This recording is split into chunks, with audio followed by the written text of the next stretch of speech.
Has mencionado en numerosas ocasiones su drogadicción. Este hombre era adicto, si no me equivoco, a la dolantina, que era un derivado de la morfina. ¿Se sabe cómo adquirió esa dependencia? ¿Cómo llegó a convertirse en No, la verdad un es que drogodependiente? Creo que enviaba a los niños a las farmacias, ¿no? A sí, buscarle la sí. droga. No sé cómo empezó, la verdad. No sé cómo arrancó esta drogodependencia, pero lo cierto es que sí que se empezó a inyectar esta morfina, en la cual se enganchó muy rápido, y llegó un momento en el que él siempre mandaba a niños a las farmacias cercanas, en la zona en la zona de Santander y en la zona de San Sebastián y tal. Y les mandaba con dinero para que compraran la droga y con recetas médicas que ya terminaba falsificando. Y llegaba un momento en que cuando venía un niño con una receta médica para esto, ya sabían que era para el padre Marcial Maciel y que sabían que además excedía con mucho la dosis que cualquier médico podía recetar. Por eso iban cambiando todo el rato de Ujú. farmacia, de ciudad.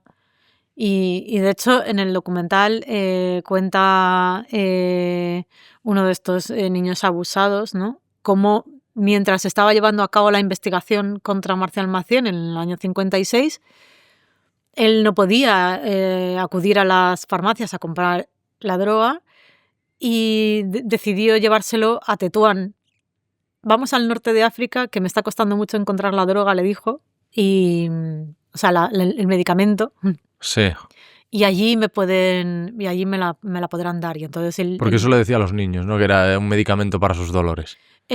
claro, él se inventó una enfermedad que era como una especie de obstrucción eh, mm, de las vías urinarias porque no podía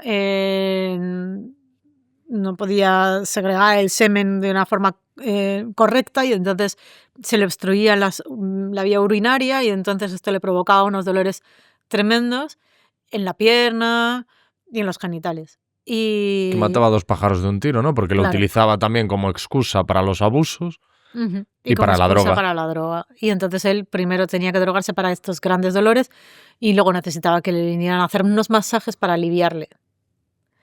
Era, la verdad, es terrorífico. Y bueno, pues se llevó a este chico ya adolescente a Tetuán y para poder comprar allí la droga. Claro, él era uno de los abusados, de los mayores abusados. Durante años fue su favorito. No, es que es espeluznante, se te ponen los pelos de punta. Y él decía que mientras el padre Maciel abusaba de la droga, no abusaba sexualmente de él. Ya. Entonces que Entonces, lo prefería drogado. claro. Claro, lógicamente.